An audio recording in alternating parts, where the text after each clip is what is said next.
maybe you all can talk to some of your colleagues and get them to step up.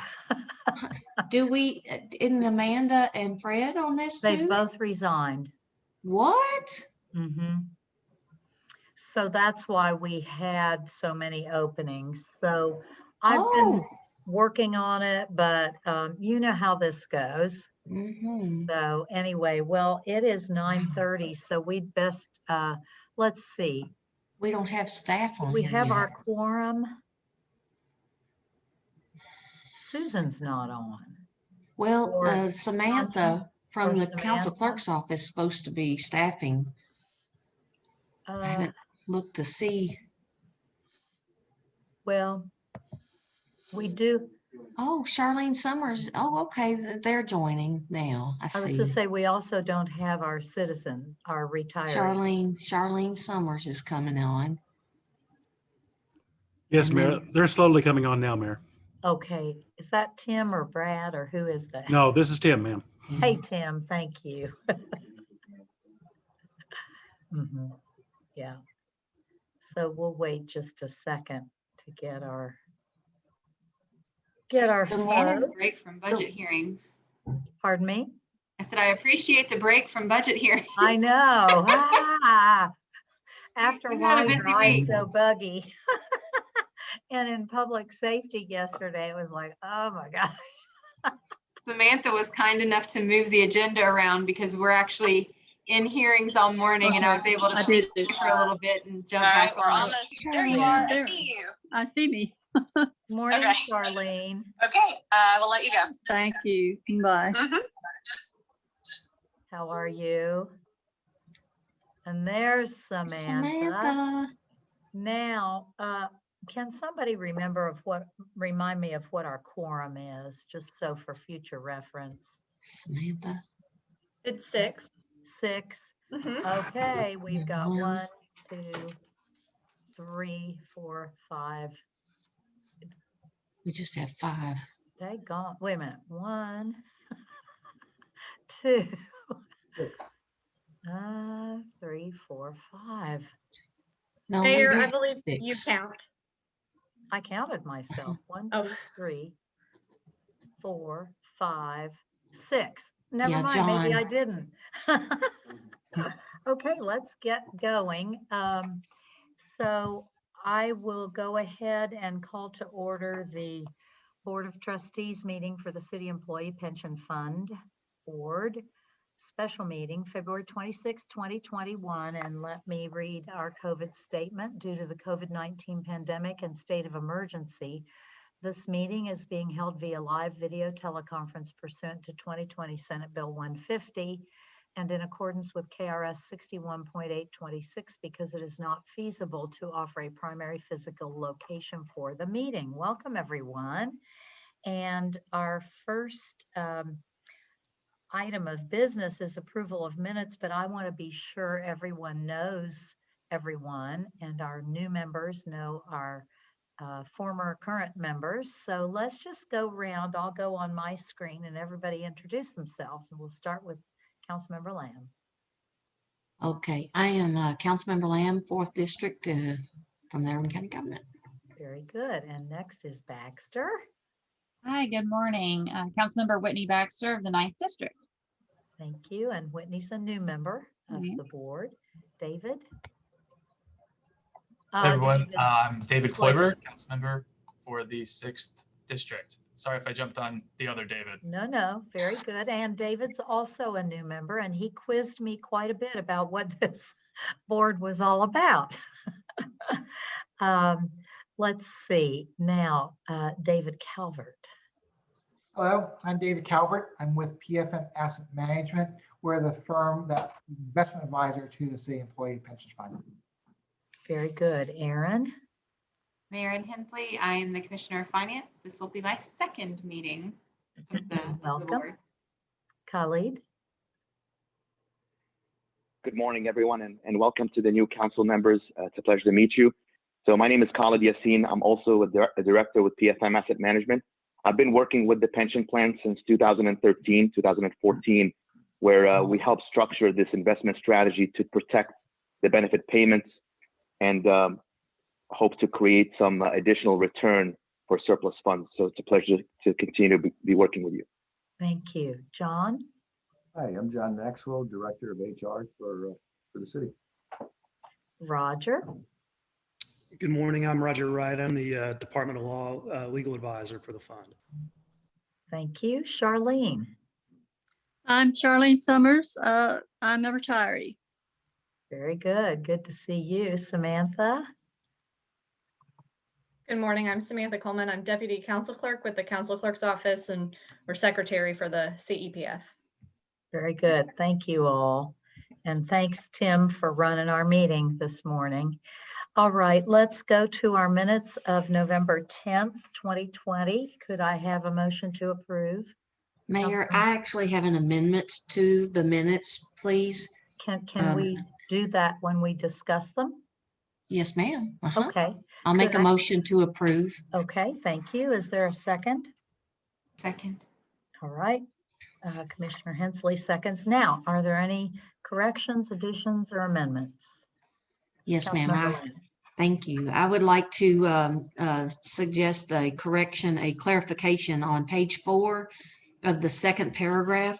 It states that Lamb disclosed that she was not aware it was a state statute in relation to the, well, on that page. And I am certain that I would not have made that statement because I'm fully aware that it was a state statute. So I'd like to strike that from the record. So the part that says Ms. Lamb disclosed that she was not aware it was a state statute. Yes, ma'am. So you would like that deleted? I'd like that stricken. Yes, ma'am, from the record. Okay. What other corrections or additions or changes are there? Madam Mayor? Yes. Am I allowed to propose suggest a correction to the amendment as it pertains to a statement I made as well? Well, you're in the meeting, the minutes, so I think you can. So on page 5, the very top of page 5, I believe it says, as a result, the stability of the current stock market. I don't believe I said the stock market is stable. I think I was merely referencing that the low interest rate environment is allowing us to be comfortable with the stock market being where it is. But stability is certainly not a word we associate with the stock market. So I just wanted to correct that. How would you just end the sentence with over the next several years, or do you want to add something in place of that? I would just simply, instead of the stability of the stock market, I would say low interest rates and their projected unwavering over the next several years justify the current valuations of the stock market. Justify the current valuations of the stock market. Yes, ma'am. Thank you. I've never heard anybody use stability in the stock market. Okay. Did you get that language, Samantha? Okay. Any other changes, corrections, additions? All right. We have a motion on the floor to approve the minutes. And they have been corrected. So if there's nothing else, will you all? Mayor, Yes, I didn't catch a seconder on the amendment. It was Commissioner Hensley. Yeah, thank you. So if there's nothing else, all those in favor, please raise your hand. Hold it up just a second. There you go, Councilmember Glover. Anyone opposed? All right, that motion passes for the amended minutes. Next is ratification of the transfer of estimated payroll for January 2021 through March 2021. And if we could have a motion and then we'll discuss it.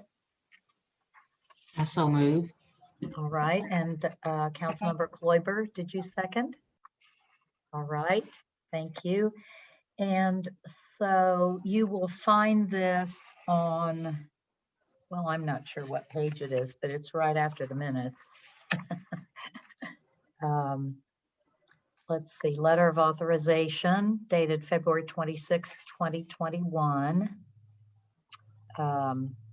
And then are there any questions, comments? I know this is all brand new to some of you, so jump in if you have questions. This is just an authorization to transfer funds from the brokerage account to the checking account. Yes, Okay. and that will pay the anticipated payments, $252,000. Any other questions or comments? Okay, all those in favor, please raise your hand. Anyone opposed? Same sign. All right, that motion passes. Next is funeral benefits, and you will find on the next page the memo to the fund from Susan Combs about the funeral benefits. So if we will need a motion to approve the first two, Mr. Jackson and Ms. Rosemary Corrigan actually served on this board and was an active member when she passed in December. So we'll need a motion to approve those two. Move approval. Councilmember Baxter moves approval. Councilmember Kloiber seconds. Is there any discussion? I just have a brief question. Mm-hmm. Is the funeral benefits in the amount of $7,500, is that a set amount, just for my knowledge? I think it is for every Every funeral it's benefit? a set amount for every funeral. Okay, thank you. Mhm. Great question. What other questions do you have? We had longevity in Frank Jackson and Rosemary Corrigan, didn't we? Yeah. Okay. If there are no other questions, I'll call the vote to approve those two funeral benefits. Please raise your hand if you are supportive. Anybody opposed? Same sign. That motion passes. And then for your information, Molly Sloan is on there, who passed on December 16th, widow of Ralph Sloan, and this is informational only as there were no benefits due. And Councilmember Mayor, Lamb? for correction, you were referencing the both funeral allowances, and actually the first one for Mr. Jackson is actually the An annuity. annuity for his spouse, Mhm. and then of course Ms. Corrigan's is the funeral benefit. So it's the annuity and funeral Yes. benefit, just to make sure the record is correct on that. Yes, thank you for Yes, pointing ma'am. that out. Absolutely. Two different things. Yes, ma'am. Okay. Now, Samantha, I think you are going to give the 2020 board member election report, correct? Yes, ma'am. Okay.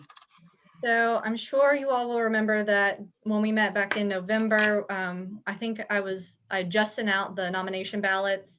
We got those back. We sent out the election ballots. We got our results in. And the morning that the council clerk and I believe Commissioner Hensley went to count the votes was when we were informed that Rosemary Corrigan had passed away. After they counted the votes, it was determined that she had re-won a seat on the board. So I believe the council clerk sent an email to Law asking what should be done if, the seat would go to the nominee with the fourth highest number of votes, and it was suggested that the board make a decision at this meeting, whether you all would like to do that, or if you want to hold an entirely new election for that specific seat and just seat the other voted members. Okay, and it looks like Ms. Betty Moses received the 4th highest number of votes. Is that correct? That's correct. And so this is up for discussion. That seems kind of like a common sense approach, but what do you all think? Councilmember Lamb? Has Betty agreed to serve? We have not spoken with her. Oh. But she did run for office, right? Or did someone elect? Did someone suggest her name? I mean, I did not look at the election nomination forms to see if she had sent one in with herself, but that is something we could. I think that needs checked. And then, so Gay Long, Gay Long, Rosemary Corrigan, and Charlene Summers were elected by majority ballot. So Charlene, congratulations, by the way, you've been reelected, and Gay Long. So I guess that would be the important question, correct? Is whether Betty Moses. Does Charlene know? I mean, Charlene, have you talked to Betty? I have not, but one thing I think you do need to talk with her, because some years ago, someone suggested that she come on the board and she declined. That's right. So I would think that there needs to be a discussion with her, but I agree that we should just move into the next person if she's agreeable. If she's not, willing. Is there someone else on the list after her if she does not want to serve?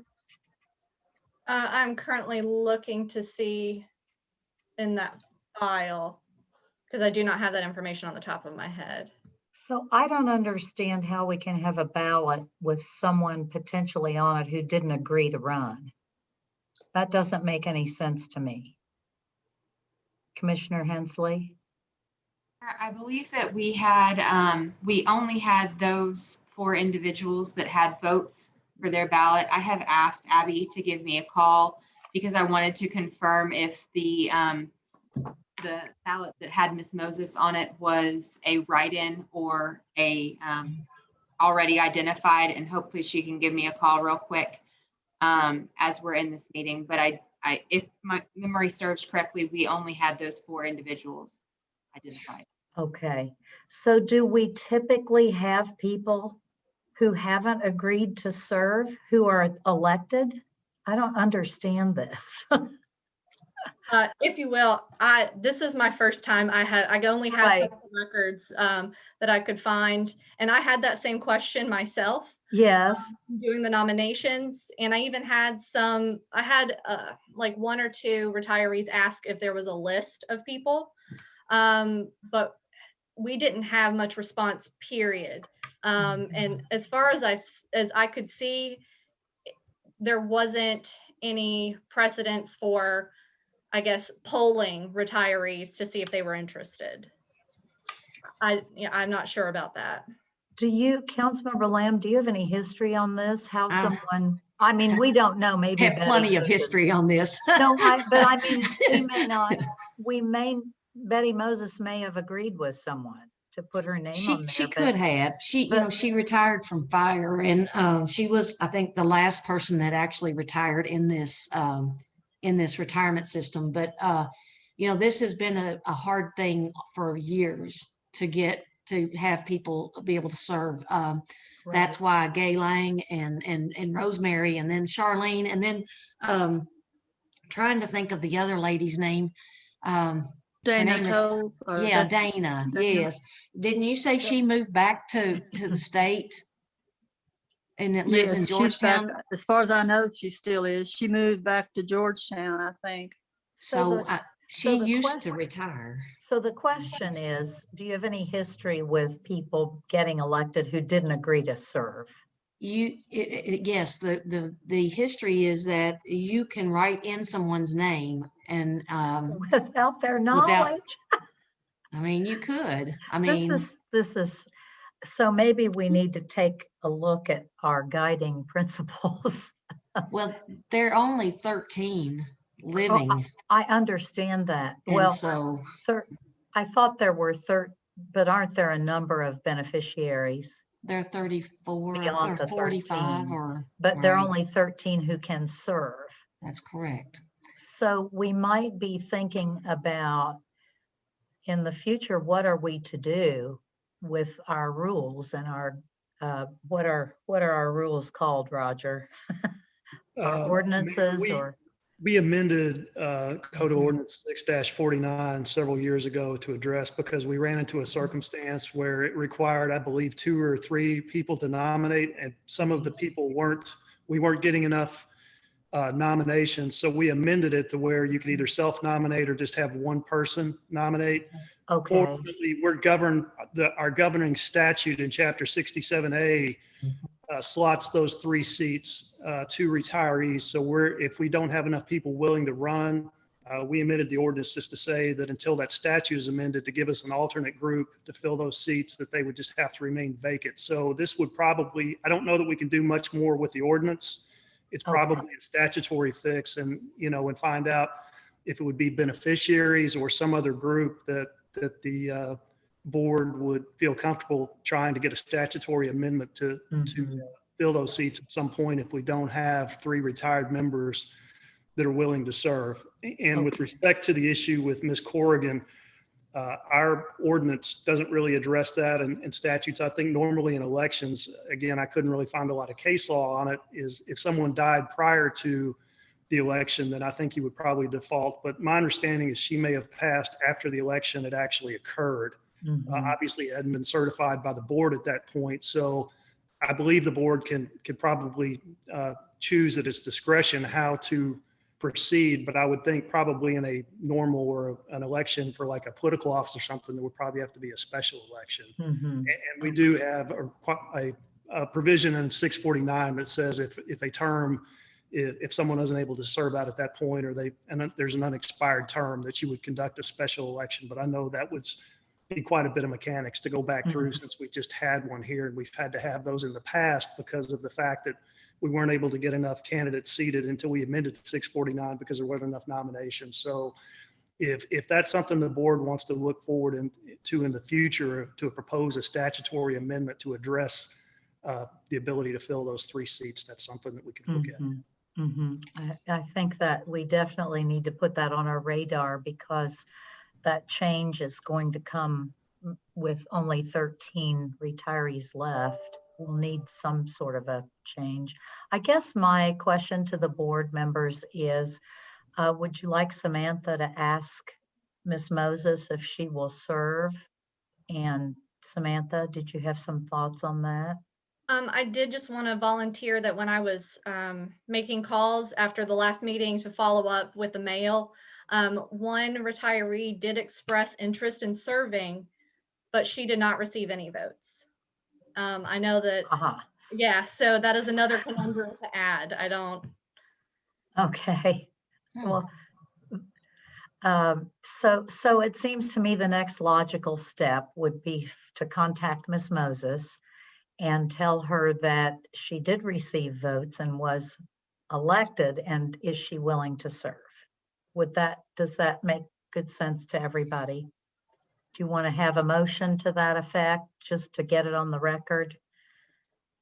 I'll make a motion to, yes, to contact Betty Moses. Absolutely. Okay, thank you. Is there a second? Second. Thank you, John. Okay, any discussion about that? And then Samantha, you could report back to us. We can have a quorum without her. It's tenuous, but okay. Any other questions about the motion? I did confirm with Abby that she was printed on the ballot as opposed to being a write-in candidate. So. Aha. Okay. Okay, very good. All right. Any other questions or comments? All right. All those in favor of the motion, please raise your hand. Anyone opposed? Same sign. Now, here's my question. Can we find out, very tactfully, of course, if it is possible to have your name on the ballot when you didn't agree to run? Because I think that's a glitch in the system. Does anybody know the answer? Well, I think would- when the ballots come out, there would be nothing to prevent you from putting anybody you wanted to's name on it. Well, apparently Ms. Moses was printed on the ballot, which leads me to believe she agreed to be on the ballot. Mayor, Right. Yes, the Sam. nomination forms are write-in. The initial nomination forms people can write in. I think it's up to 5. And then from those, we take the people that were nominated and put them on the actual ballot. So Okay, it's possible that in the nomination, you could nominate someone who wasn't aware of it. And then that's how their name would be on the ballot. Okay. Very interesting. Well, it will save us a whole lot of heartache and work if we could maybe get that to where the people on the ballot are the people who agreed to serve. Unless I'm missing something. And then, of course, there could be write-ins. Okay, well, we will have further discussions on all of this, I think. Yes, Councilmember Baxter. Is there any way to confirm with the nominees before it goes to ballot, maybe? I think that's exactly what we need. We could. It is a very short window from the time that they have to have them in to the time that the ballots have to be mailed out. I believe it's like a week, and it's typically the week including Thanksgiving. Is that by statute or by ordinance? By ordinance, I believe. So can the ordinance be changed to give a little more time? That doesn't seem like very much time. I'm not familiar with the ordinance, but Mayor, I would have to go back and double check the statute, but the time frame in the ordinance wasn't changed from the last time, other than we just sort of adopted the same time windows if we had to conduct a special election. But I think it's from November 92 going forward was, and then every 2 years from there forward. So it was from the time frame may have been from the ordinance, but I would just have to check the statute again. It's been a while since I've read that, but we can look into that and okay. Any changes the board might want to consider, for the ordinance, we can move forward with that fairly easily. As far as the statute and the group of persons that are eligible to run for those 3 seats, we're limited by what the statute allows us. Yes. Okay. Yes. Would that help you, Samantha, if there was a little more than a week? I think it would, if we could maybe start the nomination process earlier, and then we can get those received, have a bit of a window, particularly for the holidays, because getting in touch with people during that time as well is difficult. Does that make sense to everybody to take a look at that ordinance? Okay. Roger, do you think you could have that ready for our next meeting? Yes, Mayor. Which is in April. Okay, thank you. All right. Now, we have a motion that passed to talk with Ms. Moses, and will you do that, Samantha? Maybe she's willing to serve. I hope so. Surprise. Okay. Anything else about the board member election from anyone? All right, let's move on then to our second quarter expenses, which are an FYI, and they are, let's see. Mayor, are we supposed to have a motion to accept the members? I can't remember if that's, for some reason, I think where there's a motion to accept who were elected, the members. I believe that's a part of the process, I believe. Okay. And I'll make a motion to Okay. accept those with the Okay. caveat we need to know about Betty Moses. Okay, and Councilmember Baxter seconded that. Thank you. And so that would be Gay Lang and Charlene, correct? And well, it would, So does your motion include seating the fourth candidate if she's agrees? Yes, yes, ma'am, it does. Yes. Okay, very good. Betty All Moses, right. if she agrees, yes. Any discussion of the motion? All right, all those in favor, please raise your hand. Is anyone opposed? All right, that motion passes. Thank you for that. Now, the second quarter expenses are on the page after the election report. And Aaron, is that your report or whose report is that? I believe that Susan and Chad prepare that report, Mayor. Uh-oh, okay. Susan's usually on. I actually text her because I'm a little worried about her. She doesn't miss things. No, So she doesn't usually miss things. I haven't heard from her, so I apologize. So she has a draft page, budget to actual for the 6 months ending December 31st.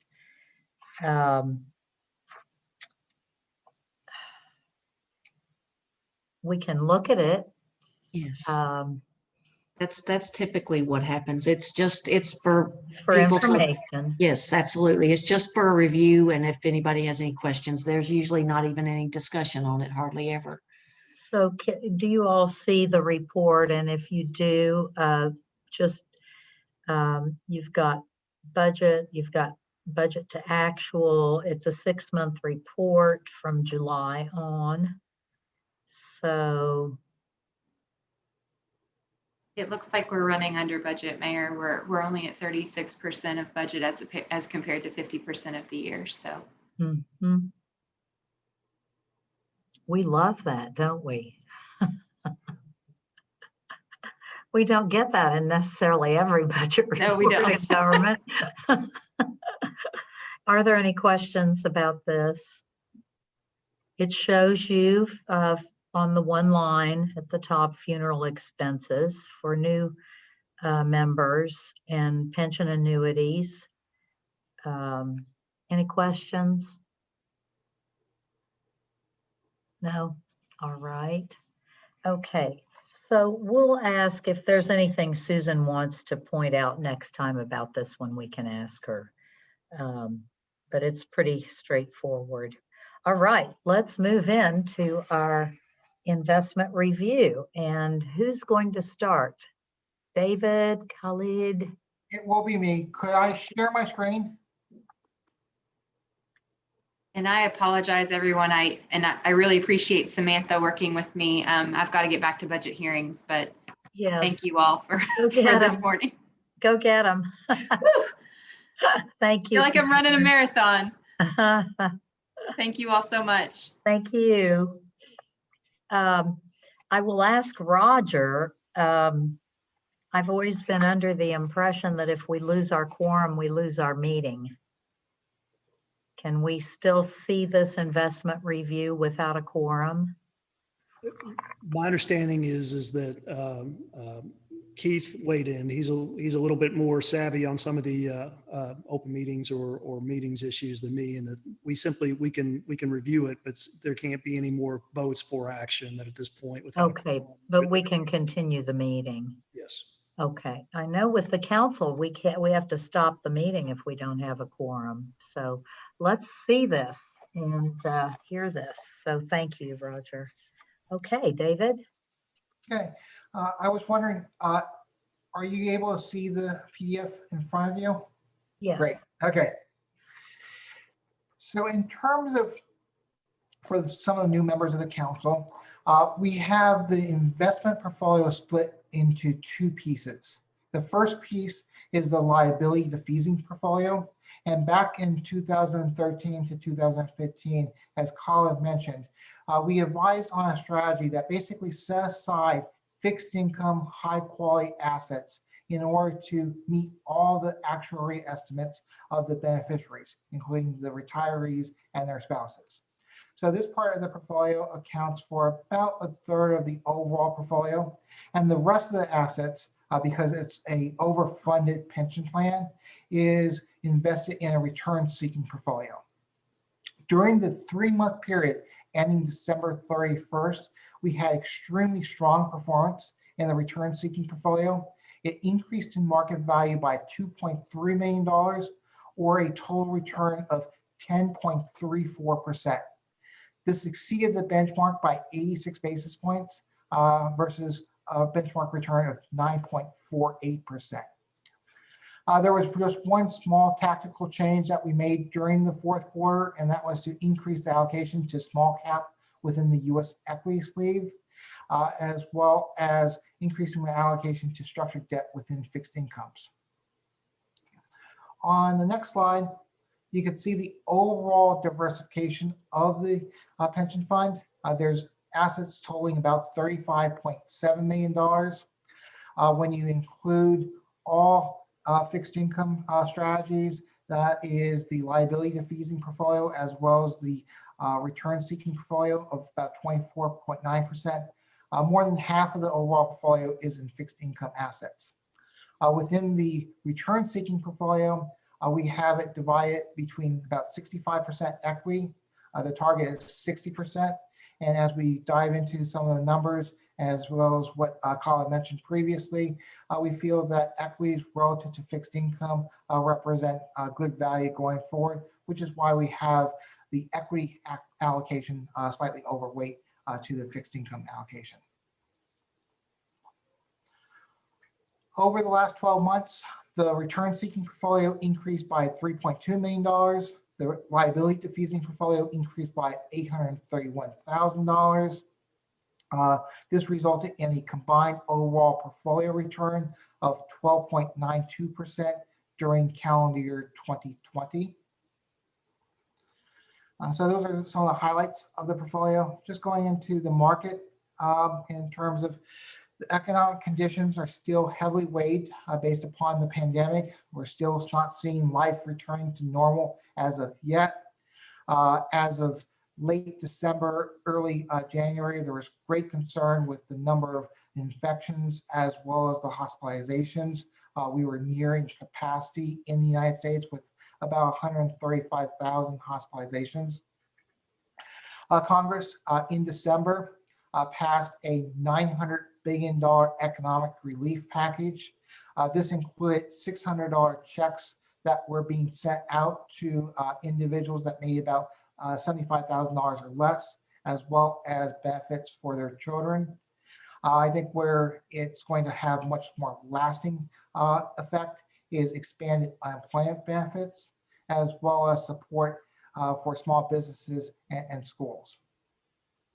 The Federal Reserve continues to reiterate that economic conditions warrant a very easing, accommodative monetary policy. So the federal funds target rate remains at a rate of 0 to 25 basis points. So if you're a saver in high quality CDs and bank instruments, you're going to see that there's not very much returns at all in that particular area. The labor market lost 140,000 jobs in December. It was a reversal of several of the prior months. But overall, the equity markets closed the year with extremely impressive returns given all the hardships that were experienced.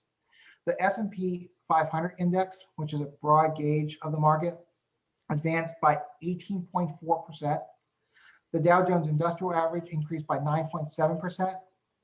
And if you were technology focused and growth focused, the NASDAQ increased by 45% in calendar year 2020. So some of the economic indicators, the unemployment rate reached a high of 14.8% in April. It improved to 6.7% in December. And we just recently received an update for January, and we saw the unemployment rate improve to 6.3%. Non-farm payrolls is a good barometer of how quickly things are returning to normal. We were seeing job growth in the fall with 711,000 jobs created in September, 654,000 in October. But there was a reversal in December where we lost 140,000 jobs. In January, there was an increase of 49,000 jobs. So we're still seeing sluggish return to normalcy in terms of there are industries such as travel, the service sector, especially restaurants and hotels that are not seeing pre-pandemic levels of employment. In fact, there are still quite a few Americans that are out of work. The chart on the left shows the number of initial jobless claims. These are individuals filing first-time unemployment benefits. We're in a range of about 800,000 per week. If you look at what those numbers were pre-pandemic, they were only in the 200,000 range. So we're still seeing people that are being laid off, temporarily unemployed from their positions. In fact, there are about 10 million people that still haven't seen their jobs return to pre-pandemic levels. So they're continuing to be able to receive unemployment benefits due to the federal government passage of extra fiscal stimulus.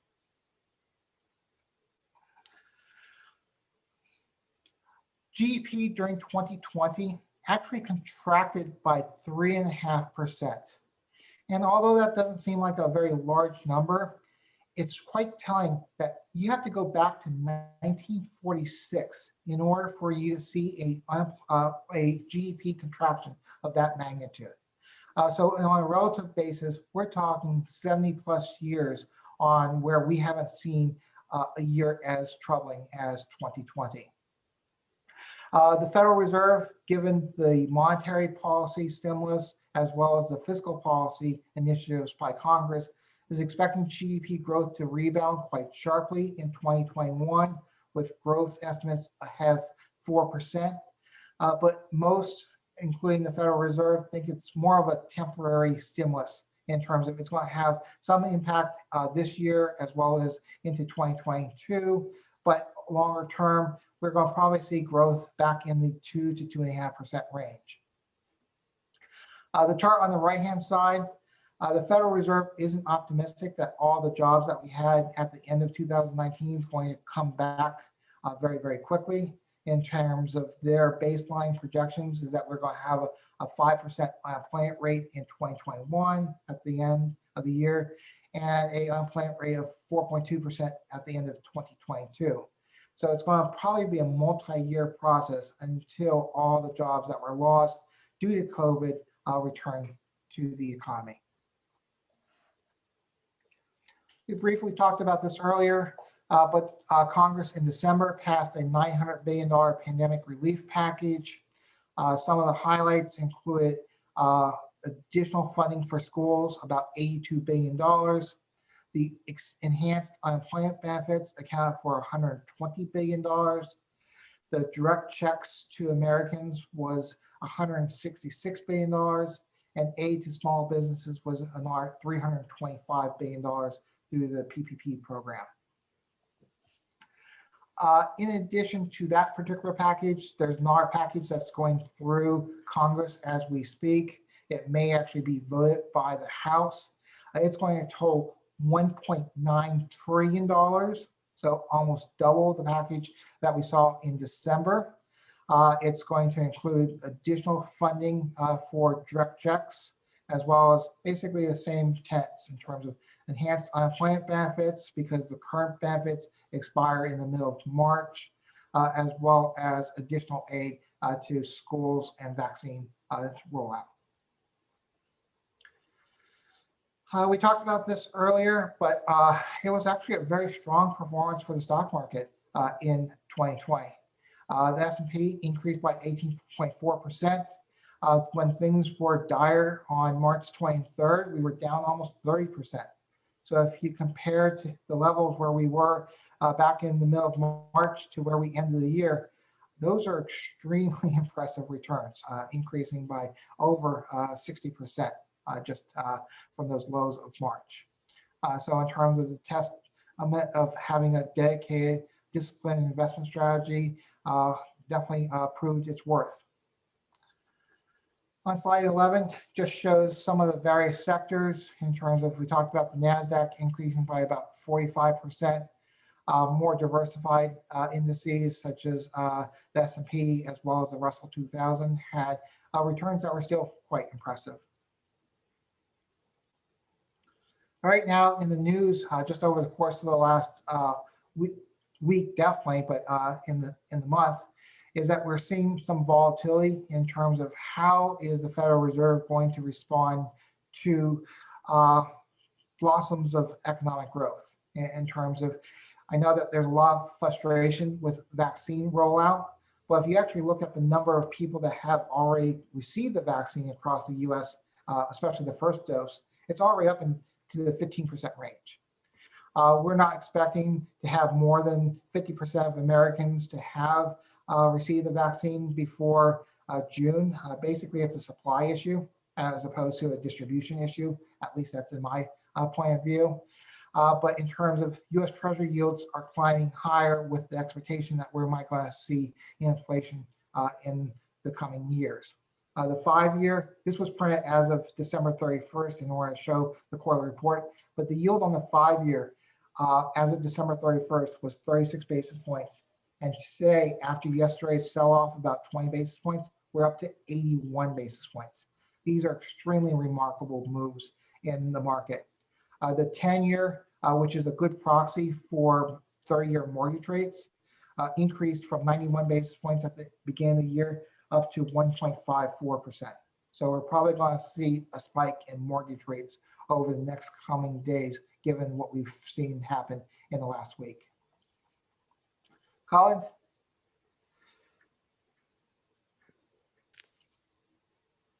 Are you still on? Thank you, David. Yes, I'm here. Thank you, David. Excellent job. So just want to pause here and ask if there are any questions so far about the portfolio, the way it's structured, concerns about the markets, or any questions so far?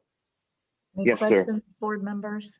I mean, I don't know when you want me to get into my questions. I would love to talk a lot about the allocations and what it is you have. You touched on a few points early. I didn't know if you wanted to go, if you were going to plan on going through the individual allocations or if we're just talking about generally markets. So I wanted to ask real quick, is this the time that you want me to try and like start breaking things down? Because if so, I'll do that. But okay, cool. So my very first question up earlier in the presentation, you said that you made a small cap allocation or an allocation to small cap in your return seeking investment. Now, was that based off sector or were you just finding individual ETFs to get into? What was that targeted, or was it just generally into the small cap?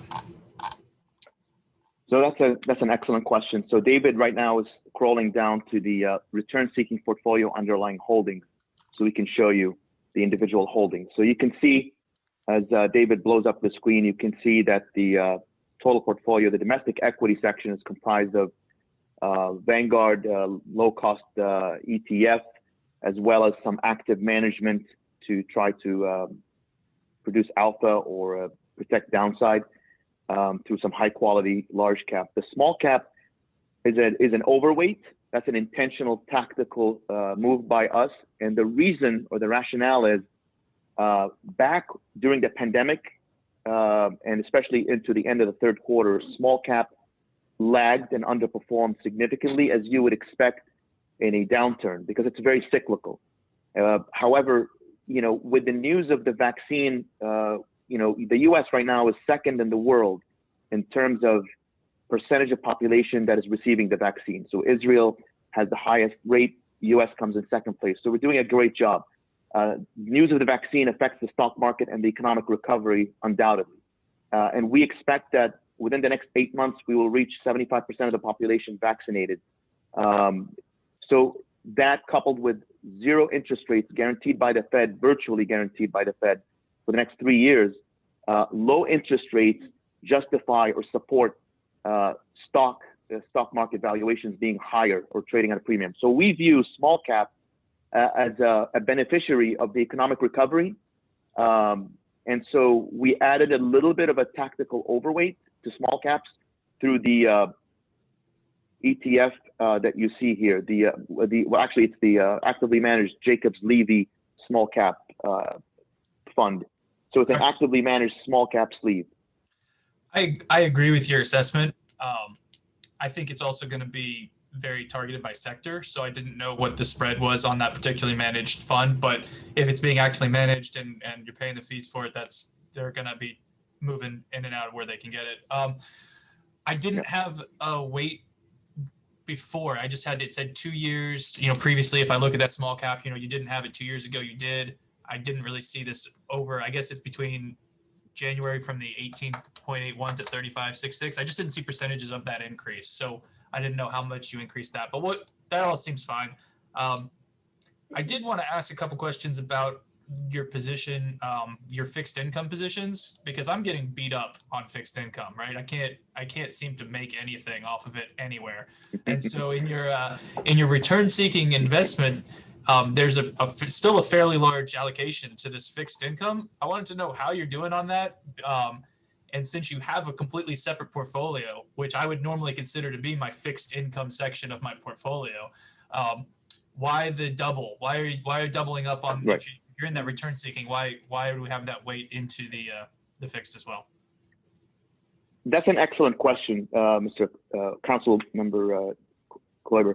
So the reason for the two portfolios, just to clarify, the liability defeasing portfolio is simply structured with bonds whose maturities are laddered to match the projected life stream or benefit payment life stream. So based on actuarial tables, we have constructed a laddered portfolio of high quality fixed income, corporates, as well as treasuries and agencies. So we expect those maturities to align with the expected benefit payments. And then that portfolio is readjusted annually based on the actual experiences of the beneficiaries. So that portfolio is designed to protect the benefit payments. Now, the return-seeking portfolio is a traditional type of pension, stock and bond portfolio, 60-40, as you know. And I hear you, the 40% that's in fixed income is getting beat up. Investors are questioning, why this allocation is expected to receive zero returns net of inflation over the next 5 years. So what are we going to do about it? So a couple of ways to answer that. We did a study about a year ago, and we looked at the 60-40 portfolio versus a 100% S&P 500 portfolio. The 60-40 gets you about 90% of the upside, historically going back to 1970. So you don't lose much upside. With a 60-40, you still get very close to the upside of an S&P portfolio. However, it does protect the downside. And the reason why you want to have those fixed income allocations continue in your portfolio is on the downside. So if we do have another flight to quality, that's your cushion. And also, we do expect to achieve a little bit of return through the taking on credit risk. So some of these managers you'll see in the fixed income side have exposure to emerging market debt, high yield debt. And yes, those spreads are compressed in high yield, but we're eking out a little bit of extra return through taking that risk, which we think that risk is justified due to the continued economic recovery. We expect the economy to continue to recover.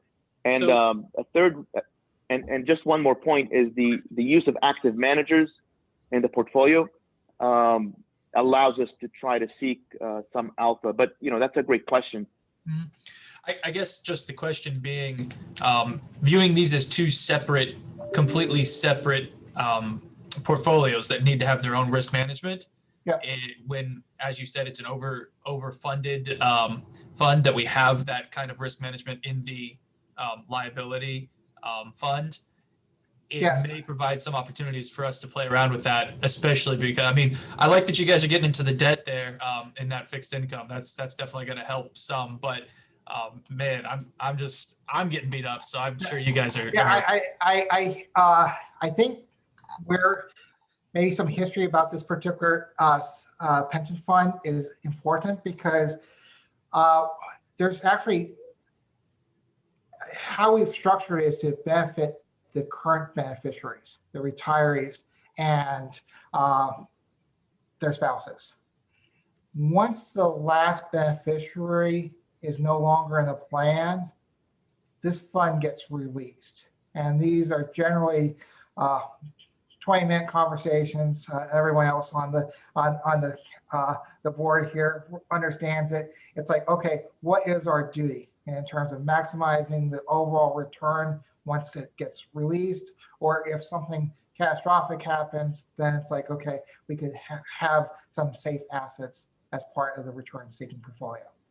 So this is always what's like, okay, where do you want to head towards? It's like, as we said, the pension fund is overfunded by a very significant amount, and it's how much risk does the current board feel is comfortable. As part of our overall asset allocation plan, it's a 60-40 split. We have some latitude as an investment manager to overweight, and you can see that the current allocation is 65 to 35 in favor of equities. And that's the tolerance that we feel comfortable given the overall guidance that the board has given us. Now, Yeah, and again, I haven't been here before, so obviously I don't think that you guys are doing anything that hasn't been directed. So it's I get you on that. I just, when I take the whole entire portfolio as a whole, it's not exactly like a 65-35 because you have this exactly, other 30% over in that. One question about that in the liability account, there seemed to be a large allocation to money market in that account. And with the costs that we have, you know, as we just saw the actual costs, what is the thinking behind having such a large amount in that money market account? So in terms of the yield is low, but in most of it is geared towards the beneficiary payments. There's a slight timing issue of when you come together as a board to approve those benefits. So I think there was just a timing difference where it's like what you approved earlier in terms of all the beneficiary payments. What actually happens is the Lexington government actually advances all those pension funds through your normal bank accounts. And then the board meets and approves the transfer from the investment account over to the bank account. So there's somewhat of a mismatch on timing. And it would be with the PFM funds, we actually don't charge any out-of-pocket fees for that. And given how low interest rates are in the 1-year area where we could take these funds potentially out, there's no actual positive return once we deduct our investment advisory fees that are paid. So part of the reason why we're coming in under budget is that, okay, if we buy an investment at 15 basis points and then take our investment advisory fees, it's actually lower than leaving in the money market fund at 2 or 3 basis points. So we're saving. I think that that's great, but you'd also want to cut closer to your margins on what your costs were over time and do that in tranches, right? Because again, if you were able to hold something, and I guess since everything here is in these treasuries and these bonds here, we're not making much. By the way, is this actively managed at all, or is this just a static allocation? It looks like it's got a different font on here. Is that like a third-party group that you guys use to manage that, or? PFM's internally managing those funds. In terms of the active management, it's really in terms of if there's significant changes in the beneficiary payments. And fortunately, there hasn't been in terms of the actuary estimates are very much in line with what we're expecting as benefit payments. And I think you could see this highlighted on, let's see, I think this particular chart. Over time, the yellow bar represents what we was actually dispersed as disbursements versus what the blue line represents, which were actuary estimates. And part of the reason why we are a little higher is a couple years ago, the board approved a slight increase of beneficiary payments to retirees and beneficiaries. Well, thank you guys. I'll stop beating you up. I know we're getting low on time. I'll yield the floor to someone else. Oh, no problem. We do, thank you for your questions. We do have a question from Councilmember Lamb, and we are yet to hear Khalid's presentation, so we need to get through that before some of us have to leave. So Councilmember Lamb. I was just going to suggest or ask Ms. Coleman if she would be willing to maybe put together, and perhaps maybe she's already done this, but a notebook that actually kind of outlines all of the information, some of which Councilmember Kloiber was asking, and so that they can have all of the background information and understand about the dynamics and the arrangement and everything that's set up with this very unique pension system. So that's all. Thank you, That's a Mayor. great idea, because David, you mentioned about what happens when all of the beneficiaries are gone, and it is very unique. So that would be a good idea. It just kind of the basic guiding principles and how it's set up. And would that work, Samantha? Yeah, I agree. I agree that that would be a good idea to Yeah, have a that good would be starting point. helpful. Okay, great. Thank you very much. Now, Khalid, do you want to go ahead with your presentation? We sort of got into it a little bit. Thank you, Madam Mayor. These are exactly the type of conversations and discussions and questions that we need to have. So I really applaud Council Member Kloiber, and I would encourage, I would offer up PFM's time and resources to serve as a, helping create a new board member orientation session on investments. I see that very common in other pension plans, and we'd be happy to help provide an orientation session to any new council or board members. That way we can talk about the history and why things are structured the way they are, and we'd love to hear some new ideas. But I don't really have anything to present, except I was hoping David would take us to the performance slide just to kind of recap how the portfolio has done. Essentially the bottom line is, you can talk about resources and ideas and tactical allocations, but at the end of the day, either the strategy is working or it's not. In the return-seeking portfolio, I think you could look from the performance during a very difficult year that we've come out outperforming the broad benchmarks, and that's really good news.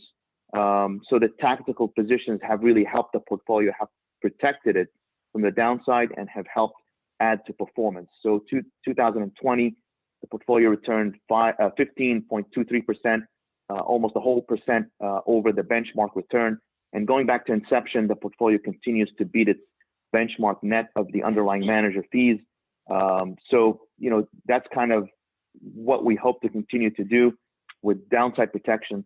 The portfolio that David manages, the liability defeasing portfolio, really isn't structured to produce returns. It's really structured to protect and sort of guarantee the benefit payments that they'll be available on time. And this is, again, a very unique pension plan that is overfunded. You don't see that very often. It's a testament to the city's commitment in the past to fund and not create a huge liability. And that's a success story. I think that's really a great success story, because one of the biggest headline risks most municipal employers have is their pensions weighing heavily on their budgets and on their credit ratings. But you don't have that issue here. It is a small plan, but it's been managed very, very well. And we just want to help you protect what you have and make a little bit extra for the future, whatever happens to that surplus portfolio. So, that's it from my end. We'd be happy to take any other questions. All right, thank you so much. Are there any other questions? No? If Councilmember Kloiber thinks of a question between now or any other board member between now and April, is there a way to contact you? Oh, absolutely. You can contact us anytime, either David, myself. Feel free to reach out with any questions anytime, or by phone. Do you have your, I didn't notice on your report if you have your contact information. PFM.com is on there, and the phone number. Yeah. Okay, I think we can find you. Thank you to both of you. I really appreciate it. And we are really proud of this fund, considering how far back it goes. And considering that all of the employees were employees of the old city before merger, I think it's pretty unique and awesome. So thank you very much. And with that, I'd like us to look at the 2021 meeting schedule and just make note of the fact that the next meeting is scheduled for April 27th. And that seems like a long time away, but it'll be here before we know it. And all the flowers and trees will be in bloom. We hope. So is there anything else for the good of the board before we adjourn? No? All right. Well, now our new members are no longer new. So you're duly immersed. So I'll ask for a motion to adjourn. So moved. Thank Second. you. Thank you, Councilmember Kloiber and Councilmember Lamb. And I'm sure there's no discussion at this point, probably. So all those in favor of adjournment, please raise your hand. And thank you to everyone. All right, we are adjourned. Thank you very much. Great to see you all.